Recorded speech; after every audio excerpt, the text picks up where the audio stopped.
இயேசு கிறிஸ்துவில் பிரியமான உறவுகளே, இறைக்கரம் சேனல் வழியாக உங்களோடு இறைவார்த்தையை பகிர்ந்து கொள்வதிலே நாங்கள் பெரும் மகிழ்ச்சி அடைகிறோம். இன்றைய நாளிலே நாம் சிந்திக்க இருக்கக்கூடிய பின்புலத்தை பார்த்தோம் என்றால், நாமும் கல்லறையை விட்டு வெளிவர வேண்டும் என்பதுதான். அதுதான் மத்தேயு நற்செய்தி 28வது அதிகாரம் 8வது வசனத்திலே இவ்வாறாக குறிப்பிடப்படுகிறது. சீடர்களும் கல்லறையை விட்டு விரைவாய் புறப்பட்டு சென்றார்கள். அவர்கள் அச்சமுற்றாலும் அதே வேளையில் பெரும் மகிழ்ச்சி உற்றவர்களாய் அவருடைய சீடருக்கு அறிவிக்க ஓடினார்கள். இயேசு கிறிஸ்துவில் பிரியமானவர்களே, இயேசு மட்டும் கல்லறை விட்டு உயிர்த்தெழவில்லை, மாறாக சீடர்களும் கல்லறையை விட்டு உயிர்த்தெழுகிறார்கள். இயேசு உடலோடும் ஆன்மாவோடும் வெளியே வருகிறார். சீடர்கள் அச்சத்திலிருந்தும் பயத்திலிருந்தும் கலக்கத்திலிருந்தும் ஒரு இருளில் இருந்து ஒளிக்கு வரக்கூடிய சூழ்நிலையைத்தான் இன்று நாம் பார்க்கிறோம்.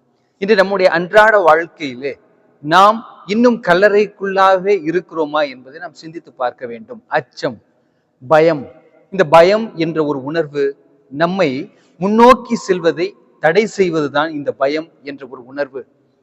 பார்க்கிறவன் 10 சொல்லுவான், பார்க்காதவன் 10,000 சொல்லுவான் என்று ஒரு பொன்மொழி ஒன்று உண்டு.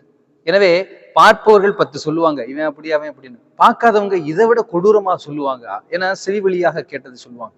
இப்படி ஏதாவது சொல்லுவார்களோ என்ற அச்சத்தோடும் பயத்தோடும் நாம் அமர்ந்திருந்தோம் என்றால் நாம் அடுத்த அடி எடுத்து வைக்க முடியாது.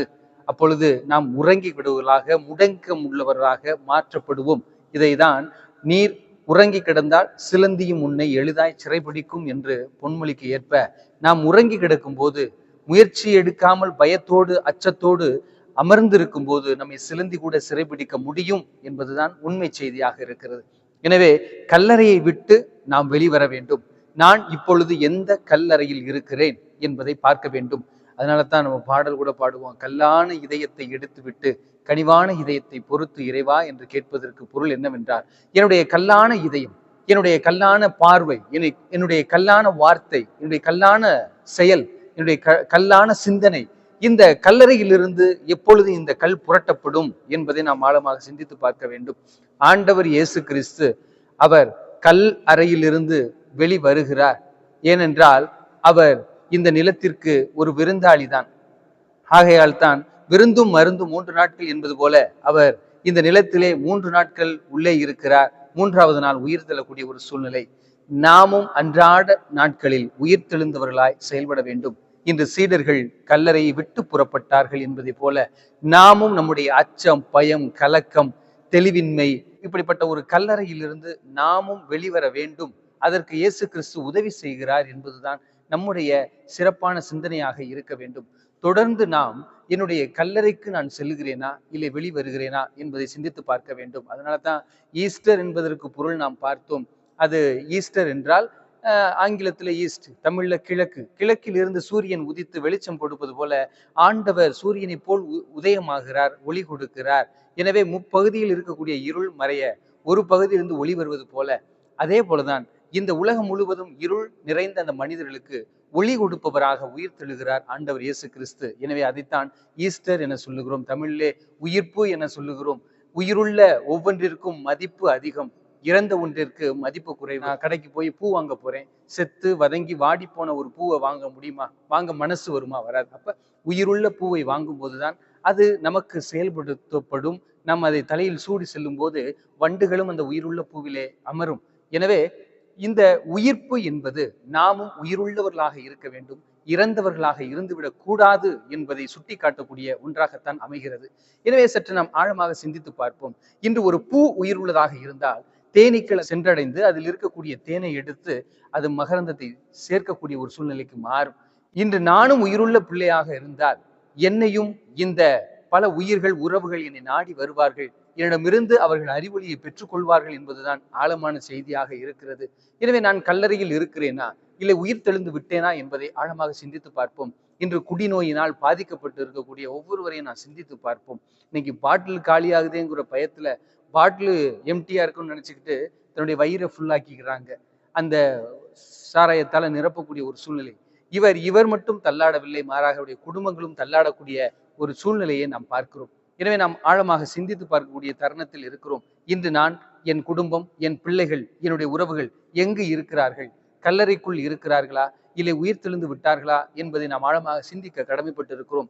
சீடர்கள் இயேசு உயிர்த்தெழுந்ததை கண்டு அச்சத்தோடும் கலக்கத்தோடும் இருந்தாலும் ஒரு மிகப்பெரிய மகிழ்ச்சியோடு செல்கிறார்கள். ஆண்டவர் சொன்னது போல உயிர்த்தெழுந்து விட்டார் என்று ஆண்டவர் சொல்லுகிறார். சென்று உம்முடைய சீடர்களுக்கு சொல்லும், அவர்களை கலிலேயா நோக்கி பயணம் செய்ய சொல்லும், அங்கு நான் அவர்களை வந்து சந்திக்கிறேன் என்று சொல்லுகிறார். நம்மையும் ஆண்டவர் இந்த வாழ்க்கை பயணத்திலே சந்திக்க முயற்சி எடுக்கிறார். நாம் ஏனோ சில நேரங்களில் நிரந்தரமாக இருக்கக்கூடிய இறைவனை நம்புவதில்லை. மாறாக நிரந்தரமற்ற இந்த வாழ்க்கையில் நான் நிரந்தரமாக வாழ்வேன் என்று முட்டாள்தனமாக எண்ணிக்கொண்டு வாழ்ந்து கொண்டிருக்கிறோம் என்ற ஒரு மைய சிந்தனை நாம் சிந்தித்து பார்க்க வேண்டும். நிரந்தரமாக இருக்கக்கூடிய இறைவனை நாம் நிரந்தரமற்றவர் என நினைக்கிறோம். நிரந்தரமற்றவர்களாக இருக்கக்கூடிய நாம் நிரந்தரமாக உள்ளவர்கள் போல வாழ்ந்து கொண்டிருப்பதுதான் இந்த முட்டாள்தனத்தினுடைய கல்லறை மனிதர்கள் என்பதை நாம் ஆழமாக சிந்தித்து பார்க்க வேண்டும். எனவே அன்பிற்கு இனிய உறவுகளே, கணவன் மனைவி இடையே கல்லறை இருக்கக்கூடாது. அங்கு அவர்களுக்கு இடையே இருக்கக்கூடிய கற்கள் புரட்டப்பட வேண்டும். பெற்றோருக்கும் பிள்ளைகளுக்கும் இடையே இருக்கக்கூடிய அந்த கல் புரட்டப்பட வேண்டும். எப்படி புரட்டிய கல்லில் இருந்து இயேசு உயிர்த்தெழுந்தாரோ அதே போல நம்முடைய பார்வையில் இருக்கக்கூடிய, நம்முடைய சிந்தையில் இருக்கக்கூடிய, குடும்பத்தில் இருக்கக்கூடிய உறவுகளுக்கு இடையே இருக்கக்கூடிய அந்த கல் புரட்டப்பட வேண்டும் என்பதுதான் ஆண்டவர் விரும்பக்கூடிய ஒன்று. ஆகையால் தான் சொல்லுகிறார் ஆண்டவர், உங்கள் கண்ணில் இருக்கும் மரக்கட்டையாகி அந்த கல்லை புரட்டுங்கள், அப்பொழுதுதான் எதிராளியின் உள்ள அவருடைய கண்ணில் இருக்கக்கூடிய துரும்பாகிய சிறிய கல் உங்களுக்கு தெளிவாய் பார்ப்பதற்கு தெரியும் என்று சொல்லுகிறார். எனவே அன்பிற்கு இனியவர்களே, முதலில் நாம் நம்மிடம் இருக்கக்கூடிய கல்லை புரட்ட தயாராக இருக்கிறோமா?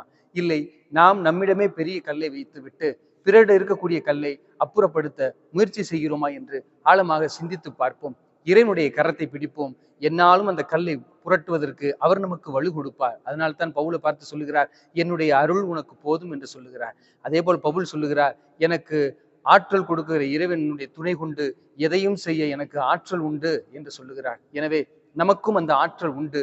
நாமும் துணிவோடு எழுந்து கல்லை புரட்டுவோம். இந்த உலகில் அமைதியாக உயிருள்ள மனிதர்களாக வாழுவோம், புறப்படுவோம். இயேசு நம்மோடு இருக்கிறார். ஏனென்றால் அவர் இறந்த இறைவன் அல்ல, இருக்கின்ற, வாழ்கின்ற, உயிருள்ள இறைவன் என்பதை நாம் ஆழமாக சிந்தித்து செயல்படுவோம். ஆமென்.